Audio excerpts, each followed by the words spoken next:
Hi, my name is Jeremy. I'm not a doctor, I'm not a health professional. I talk about anxiety disorder based on my psychology background and my cognitive behavior therapy certificate from CBT Australia.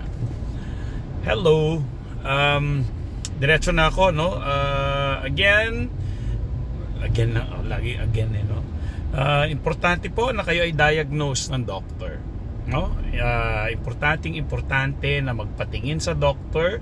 Kasi ang doctor dapat, huwag kayong aalis sa doktor kahit nagpa-lab test kayo, yung genetic yung dugo ninyo, stress test kayo, 2D echo, lahat ng mga test na yon nang walang diagnosis. Tatanungin nyo po dapat sa doktor. So doc, kung wala akong sakit, ano po ang sakit ko? So hintayin nyo yung kanyang sasabihin. Pag sinabi niyang normal lahat yung katawan mo, punta ka sa psychiatrist. Okay? So ngayon, pag sinabi niya sa psychiatrist, ibig sabihin, na-rule out na yung mga maaring problema ng katawan ninyo, no? So therefore, pagpunta mo naman sa psychiatrist, siya rin magsasabi kung anong diagnosis mo. Ikaw ba may anxiety disorder, whatever. Basta ganun po ang dapat na proseso.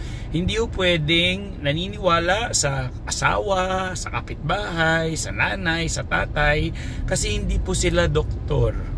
Okay?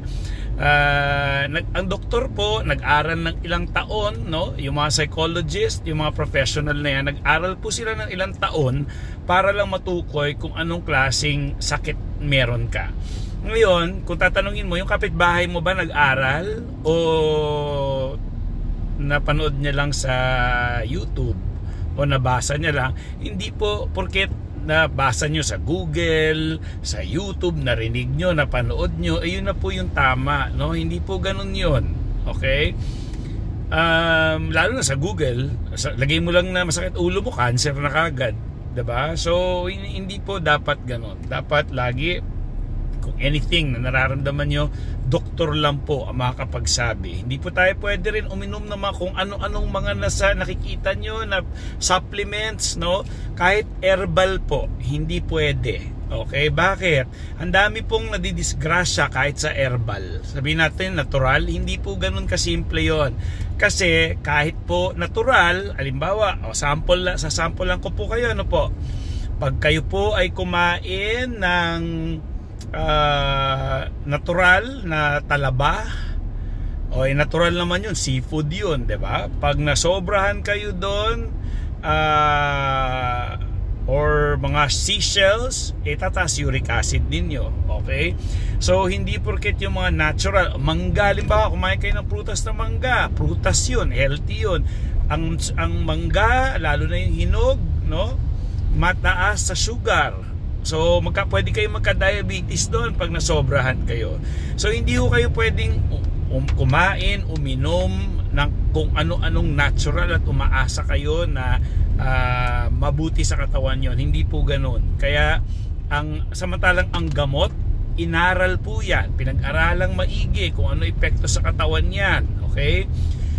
So mas mainam na doktor ang kumausap sa inyo at magtanong, no?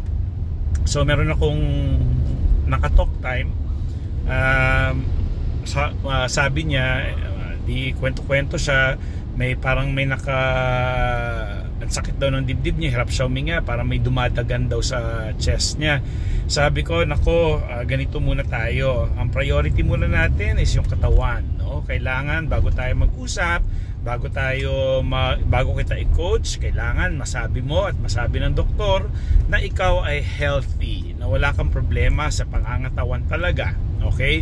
Ganun lang. Kasi ang problema natin dyan, kapag tayo ay halimbawa nag-usap na at nag-coaching na tayo, ito gagawin, kaya pala meron ka talagang sakit, baka naman mapahamak ka kasi akala mo sa pag-iisip lang. So kahit ayusin po natin yung pag-iisip ninyo, kung talagang may problema kayo sa lungs o sa puso, talagang kung ang simptomas nyo hirap sa paghinga, hindi po mawawala yun dahil sa pag-uusap natin. Kaya importante na kayo ay makita ng doktor. Yun ang number 1 na dapat gawin. In fact, kahit yung mga doktor, yung mga psychiatrist, no, titingnan nila, may simptomas titingnan nila, sige, titingnan ko yung simptomas na to, pareho ng anxiety, pero i-check natin bakit ang bilis ng tibok ng puso mo, bakit ganon.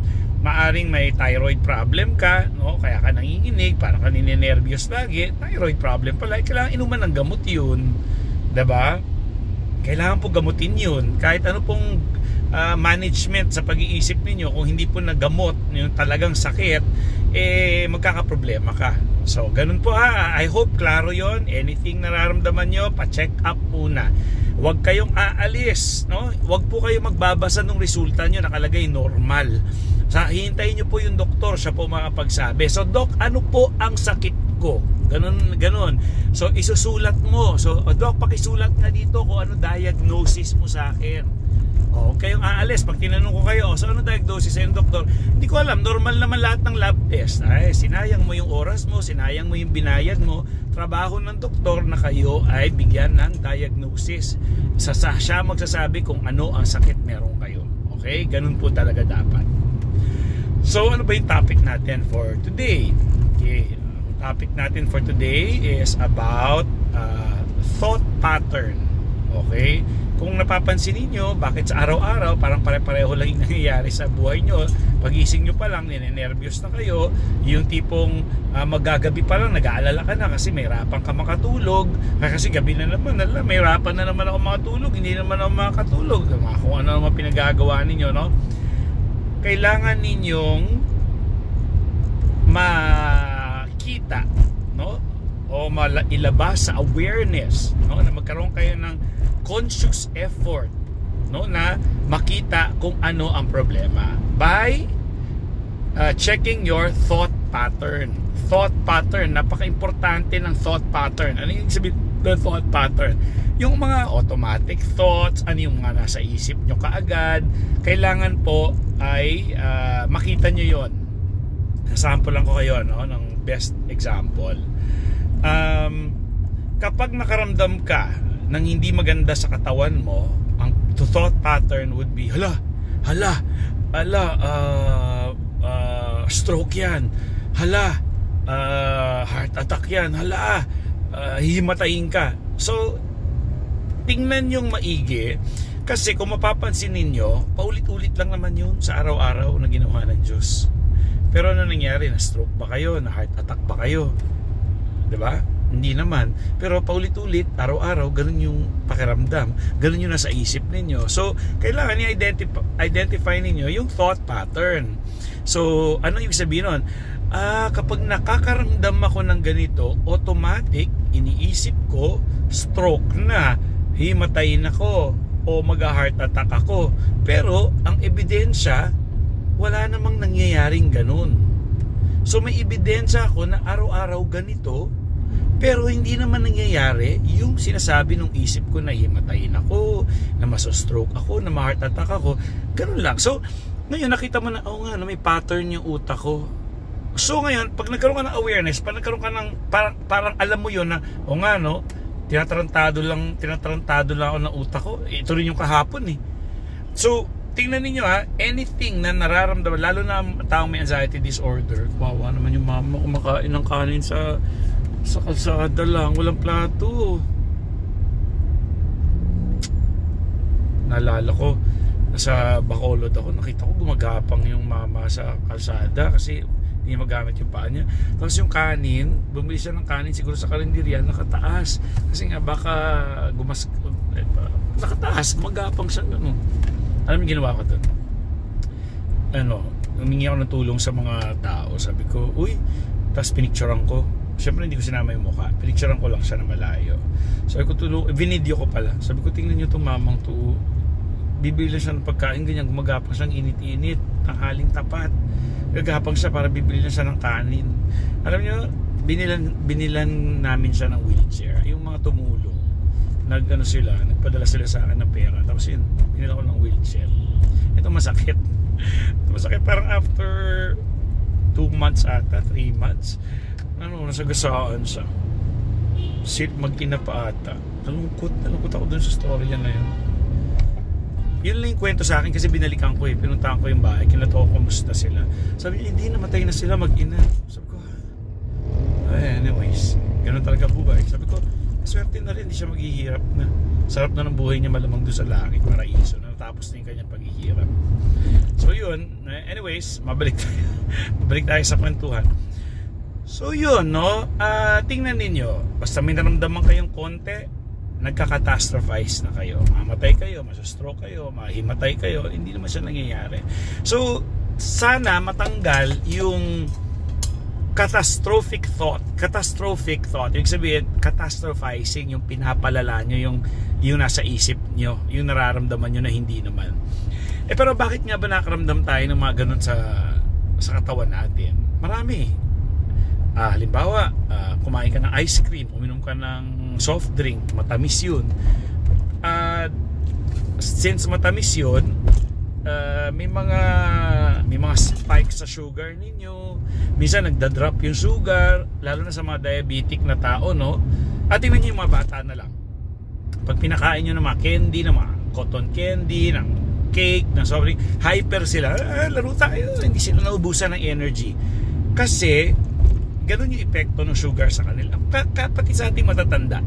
So may pakiramdam yun. Ngayon, kung may anxiety disorder ka kasi, na-experience mo talaga yung pakiramdam na yon, na hyper ka. Samantalang yung normal na tao, yung bata, aktibo lang siya talaga. Ang hindi niya alam, may nangyayaring mga chemicals dun sa katawan niya. May pakiramdam yun.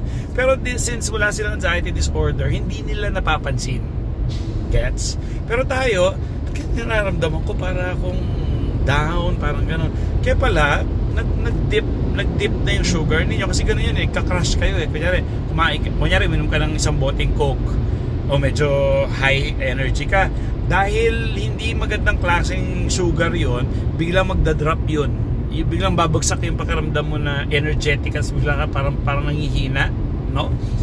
So dahil nararamdaman natin yun, sasabihin natin, ano itong nararamdaman ko? O siguro mamatay na ako, siguro ma-stroke na ako. Kaya pala, epekto lang siya nung pag-dip ng sugar. Gets?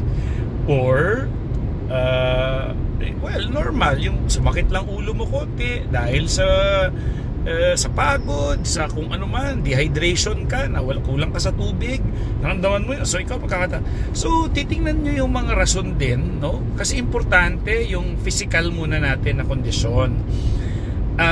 Sa isang normal na tao, ang physical na kondisyon, sasabihin niya lang, pagod ako, gusto ko matulog. Ganun lang. Ang taong may anxiety disorder, hindi niya alam yung feeling na pagod. Although alam niya yung alam niya yung feeling na pagod, pero hindi niya lang iti-take yun as pagod. Ika-catastrophize niya yun. Palalalain niya na, ito nararamdaman ko, himatayin ako, ganun. So, nilalagyan niya ng mga kung ano-anong interpretasyon na yung simpleng pagod lang ay catastrophic na, emergency na, parang gano'n. So titingnan yun kasi normal sa katawan natin yun, normal, okay? Makaisip ka nga lang ng for example, eto, kahapon sabi sa akin ng president ng company, tingnan nyo gano'ng kalakas yung effect nun sa akin. Kahapon kasi birthday ng boss ko. Okay, nagyaya. Nandun kami sa, pinasara yung isang bar dyan sa malapit sa office namin. Inom kami. Masaya, may tama na yung mga tao. Lasing-lasing. Yung lasing na saya, yung ganyan. Hindi naman yung lasing na suka, yung lasing na saya lang. Kanta, yung masaya. Ganun eh. Usually niyan, eto naghahalo pa ako ng drink. Usually yan, sa following day, pagising ko, ang sama ng pakiramdam ko niyan. Napakasama talaga yun. Parang tipong ayoko na, hindi na ako ulit. Ba't ko ba ginawa yun? Ganun ako. Ganun kasama yung pakiramdam. So, kakabahan ako. Kasi pabilis yung tibok ng puso ko. Mataas sa high blood pressure ko kasi kulang sa tulog, pagod, etc. Sa alcohol, yung withdrawal ng alcohol na umaalis na sa katawan mo, nararamdaman yun. Sa taong may anxiety disorder, nakakatakot yung mga ganong simptomas. Pero sa isang normal na tao, hangover lang yung tawag dun. Hangover, minum ka. So gagawin niya, kagabi lang yan Pero ito yung nangyari. Kung bakit hindi ako masyado naapektuhan kahit nararamdaman ko yung hangover.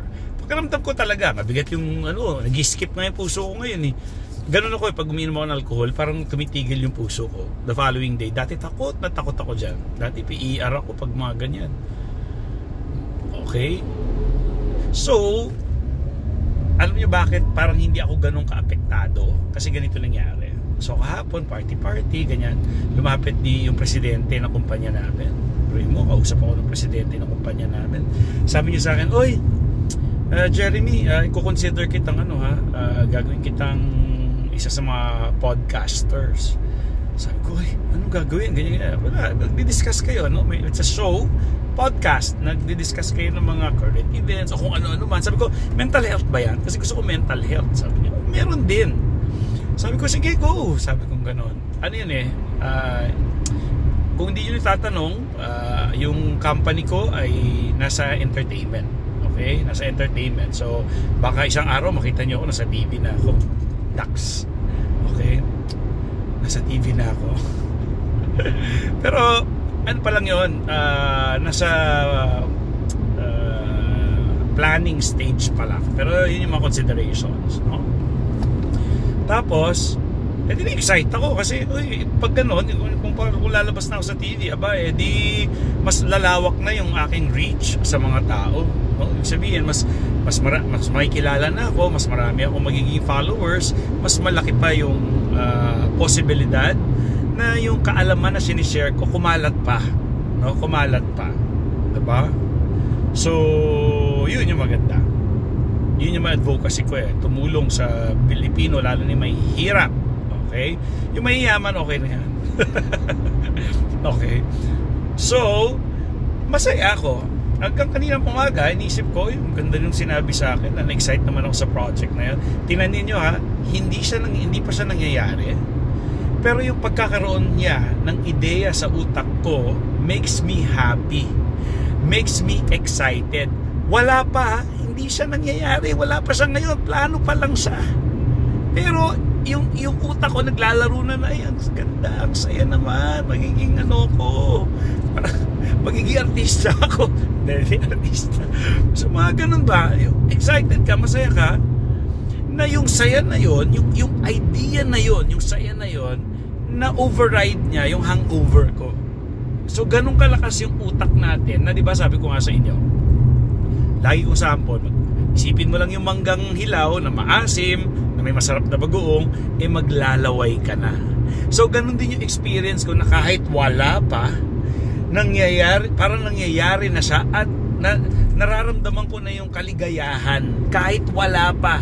Kahit nasa isip pa lang na mangyayari siya, hindi pa nga siya nangyayari, pero ang saya-saya. Ganun din kayo, di ba? Halimbawa, magde-debut kayo, 18 years old. Bago kayo mag-debut, January pa lang, debut mo 18. Nagpaplano na kayo ng January.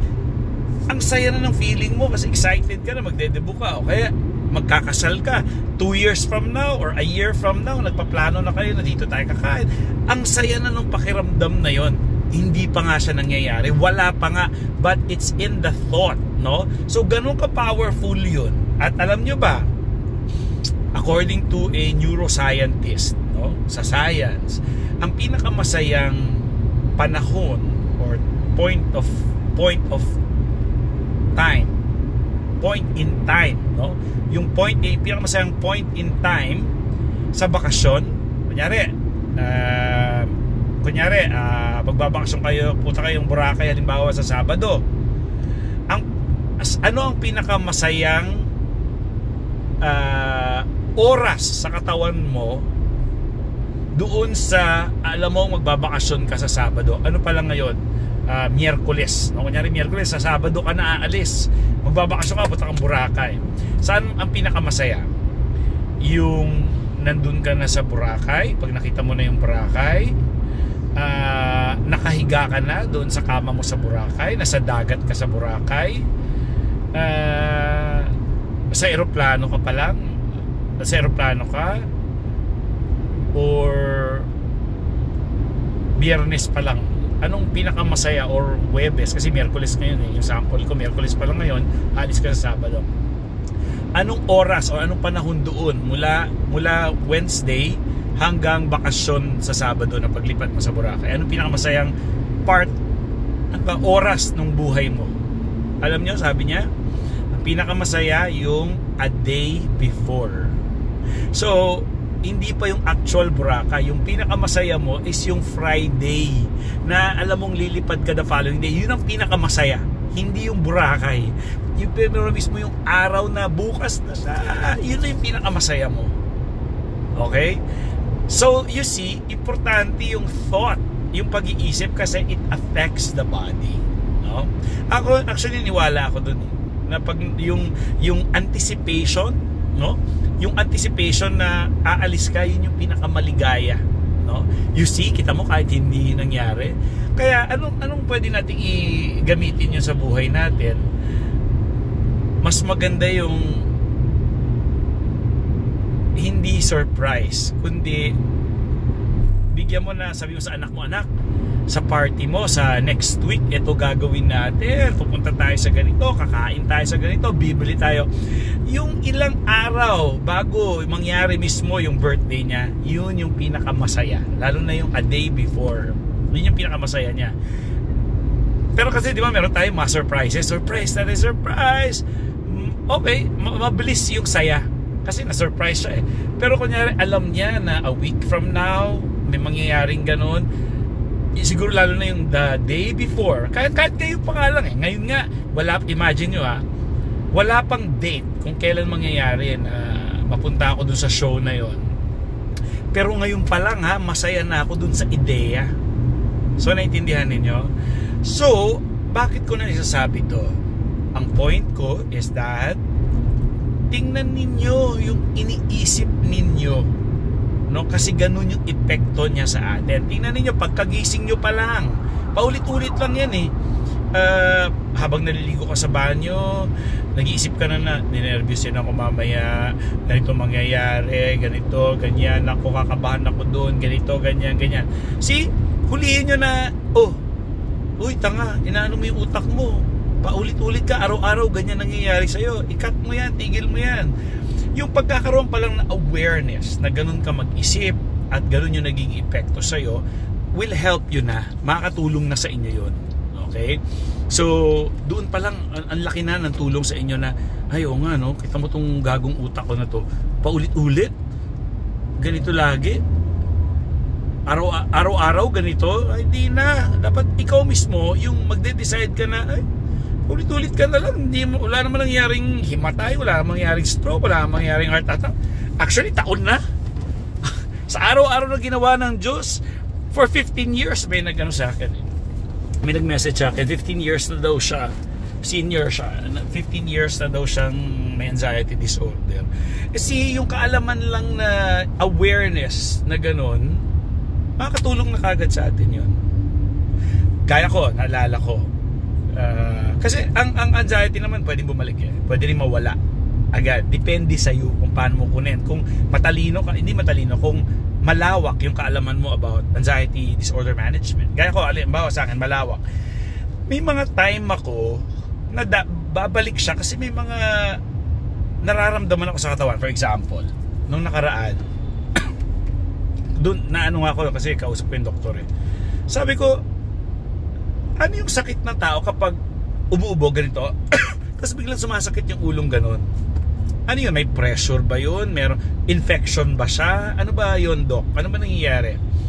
Sabi niya, normal lang yun, wala kang dapat katakutan. Yung pag umuubo kayo may pressure, yung pag bawat ubo mo sumasakit din yung, gumaganon din yung sa ulo mo yung sakit. Sabi ko, ano ba yun? Infection ba yan? Sabi niya, hindi, wala, ano lang yun, flu symptom, ganun talaga ang flu.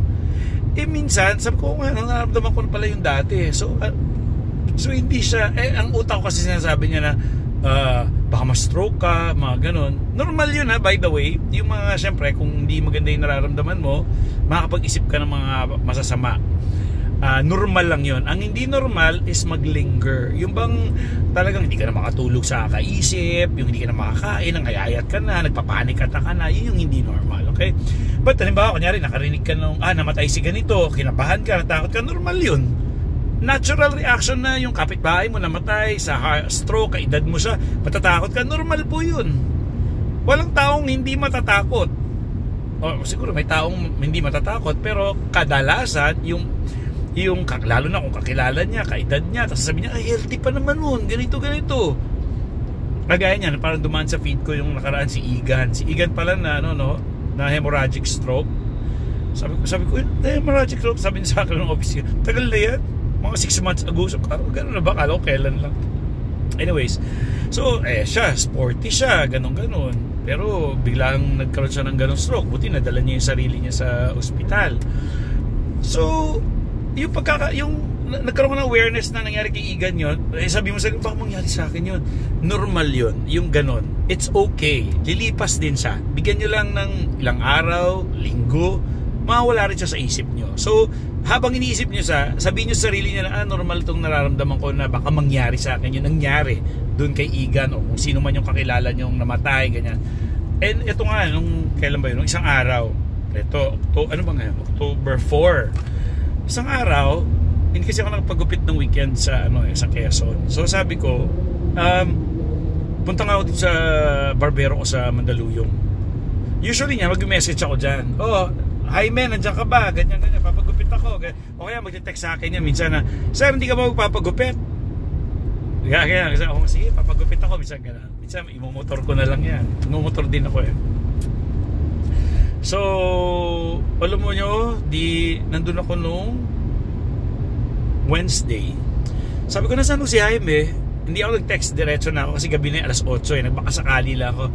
Oh, saan po si Jaime? Wala na si Jaime. Sabi ko pong ganun. Sabi sa akin nung may-ari nung barbero, ay patay na si Jaime. Ha? Sabi ko, patay na si Jaime? Sabi ko, ano nangyari? Paano? So yung may-ari na yung nagupit sa akin. So ano pa? Nalungkot ako. Sabi ko, ba't ako ganito? Naapektuhan ako kay Jaime.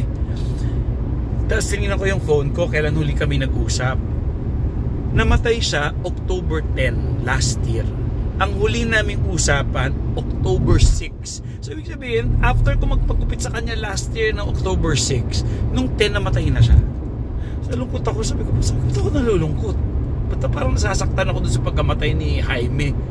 Although ilang years ko na kasi siyang barbero, na-realize ko, kinukwento niya pala sa akin buhay niya. So alam ko yung buhay, naghiwalay sila ng asawa niya, mga ganyan. Sabi ko, normal naman sa asawa yung mga naghiwalay, babalikan din naman yung mga yan. Tapos sabi ko, so nagbalikan po ba sila ng asawa niya? Hindi. Sabi ko, hindi, nalungkot ako lalo. Sabi ko, gano'n. Hindi, nalungkot ako. Pinagdasal ko na lang siya. So yun, yung ilang taon lang si Jaime, 48. Konti lang yung tanda niya sa akin. Sabi ko, ngayon, normal yun na, baka mangyari rin sa heart attack yung nangyari kay Jaime.